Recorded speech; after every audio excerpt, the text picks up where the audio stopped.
I did want to bring up, if you want to pull it up here, Graham Chisholm of the Toronto Star wrote a really interesting article about how the Blue Jays front office, one of their Achilles heels, one of their failures over their tenure since taking over this organization in 2016 has been their lack of ability to develop in-house bullpen pieces. This is something we've watched the Houston Astros do very well. We've watched the Seattle Mariners do it very well. We've watched the Tampa Bay Rays do it very well. We've watched the Milwaukee Brewers do it very well. There are organizations out there that do it very well. But Adam, if you could kind of touch on here what you brought up before we hit record, and that basically is, this is not something Like it's true. Blue Jay specific. Yeah. But yeah, you know how many teams have a top 5 bullpen? I ran the numbers, man. There's 5 of them. There's 5 of them. Yeah. This is like, yeah, it's true, but it is what it is. Like it is cyclical. It is something that comes in waves. Mm-hmm. It is something that almost every team goes through or is actively going through.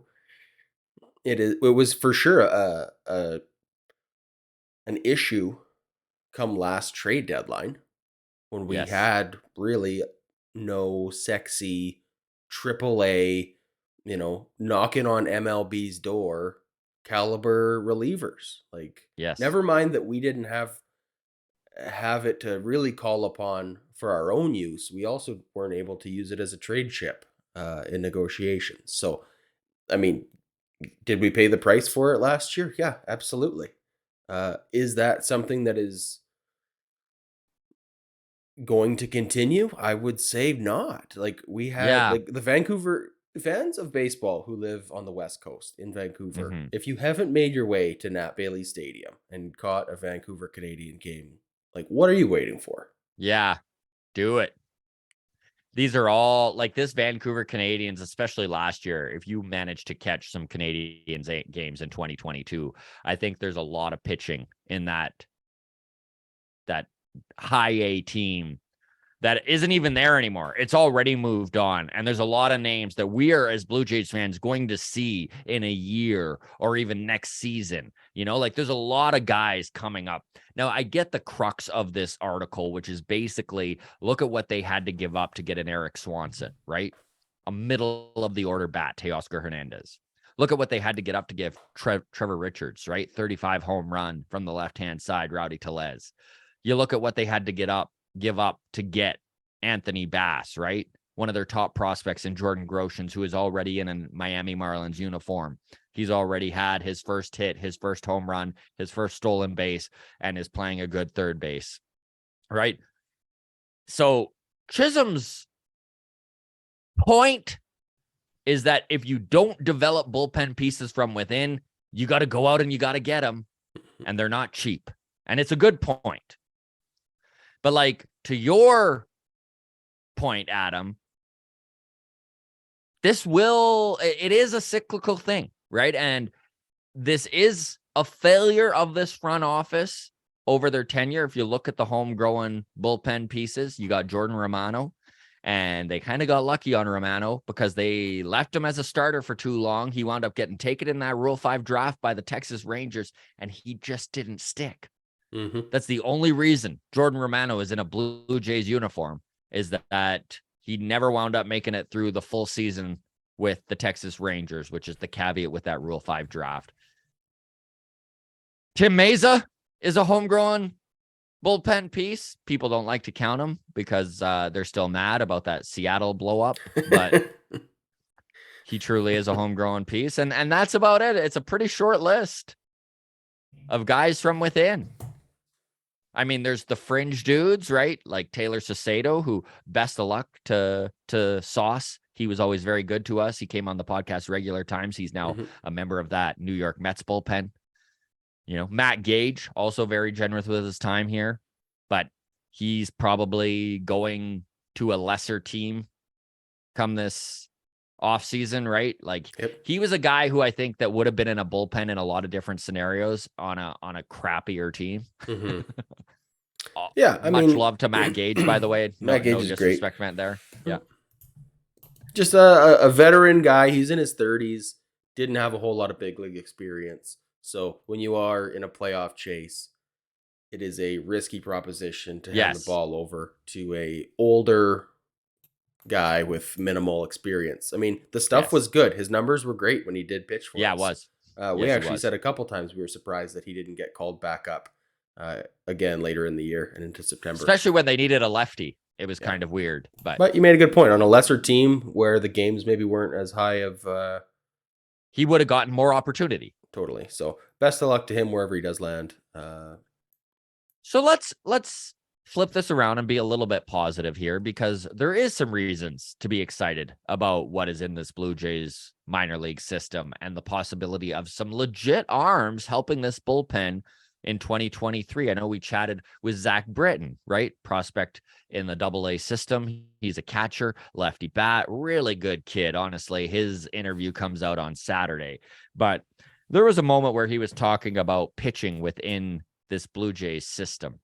And some names he mentioned, the one that really stood out to me was Yosfer Zulueta, right? And right away when we mentioned, hey, who are some guys that have impressed you? He was just like, man, Zulu was nasty. He was like, the first pitch he took in warm-up, 60 feet out, he was literally like, it moved my glove back. And I was just like, oh, damn, I got to be ready to catch this guy. And then Zulueta proceeded to throw a bullpen session where his fastball was anywhere between 98 and 102 miles an hour. Now, this guy has struggled with injuries. It's why a lot of us maybe haven't heard of Yosfer Zulueta.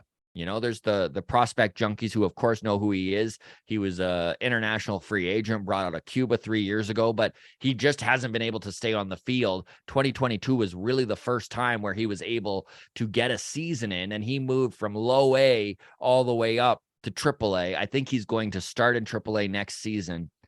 But again, if he can, his big thing is location, as a lot of 23-year-old fireballers is, right?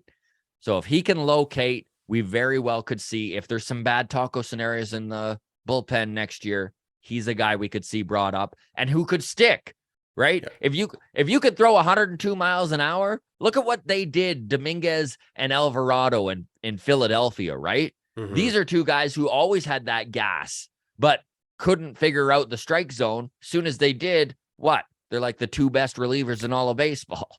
Yeah. Okay. Hagen Danner is another good opinion, a good option with that sort of velocity, right? A little bit older, a little bit longer in the tooth, been around the game a little longer. He was a catcher. He understands the hitter mentality. I know when we first had him on the show, we've had him on a couple times, but when we first had him on the show, it was really funny listening to him talk about why he transitioned from a hitter to a pitcher. And he was like, well, I could throw 100 miles an hour and I couldn't hit. No brainer there. Because we even asked him, like, Adam, remember when we asked him what the organization said when he was asked if he could do it? And they were like, go for it. You're not hitting. Like, give her a go. Yeah, it's either figure out how to pitch or find a new job altogether. So. And he's another guy, too, that we probably would have seen in this bullpen last year, but had injury troubles. Yeah. He pitched in the Arizona Fall League, and other than the very first game, which was his first time pitching almost all season, he had a 0 ERA. Now, I know he finished the Arizona Fall League with like a 3.5, but it's because he gave up, a few runs in that first game. Right. But nonetheless, Haggy D has gas, has the ability to step into this bullpen and take the ball and run with it. Troy Watson is another guy. We're talking to him on Monday. Troy Watson has been in the system for 5 years now. He's made some real progress over the last year. Another guy who had some injury problems and is healthy now. He's got a good fastball and locates his pitches. Semro Burse. It seems like every time his name comes up, what do people say? He's a pitcher. He's pitcherish. He's pitcherish. Yeah. Which is a compliment, right? Which is a big time compliment. And even when Zach Britton said it, I loved it because you stepped in right away. You're like, what does pitcherish mean? And he's like, he locates all 4 of his pitches. It's like anything you call, it's a strike. 21 years old, guys. 21 years old, out of the Netherlands, really good kid, really good head on his shoulders.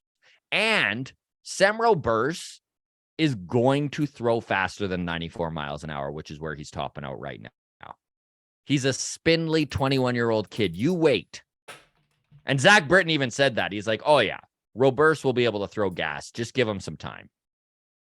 Ricky Tiedemann was brought up. Of course, we already are all aware and excited about Ricky Tiedemann. But if you just look at this organization, 1 year ago, these guys felt so far away. Mm-hmm. Hayden Junger is another guy who's we're probably going to see in the bullpen at some point if there's some bad tacos. Like these are all kids that were in Vancouver last year or the year before, right? These are all kids that were 2 or 3 levels away from the big leagues only 24 months prior to today. And now they're right on the verge. And this is where you were talking, right? Things are cyclical. And I think it took this front office till about 2020 to realize that maybe they should be looking into the draft at relievers. And this is something they never did. This front office very much was like, we're going to draft starters. If they turn into a reliever, that's fine. Mm-hmm. But the thing with that is there's a lot of those college guys who throw gas and have the ability. You just need to figure out where you're going to get the most value in which pick, right? You don't wish to pick them too soon and burn a 6th round pick that might be something more than a reliever, but you also don't want to leave a guy until the 20th round and then watch the Rays get them all, right? So yeah, exactly. We can move on from there unless you have anything to add, but I just thought we really appreciate all of you within the walk-off community. This thing continues to grow and become an animal of its own. It's a little bit overwhelming, but honestly, we love talking Blue Jays baseball and all the interaction that you folks are involved with us. Thank you so much. Discord, feel free to join it. That is always free. The show or the link is in the show notes. You can follow us on Twitter at Walk Off Podcast, on Instagram, the Walk Off Podcast. And if you are watching on YouTube currently and you're not subscribed, we'd really appreciate if you hit that subscribe button. All the best, everybody. Cheers.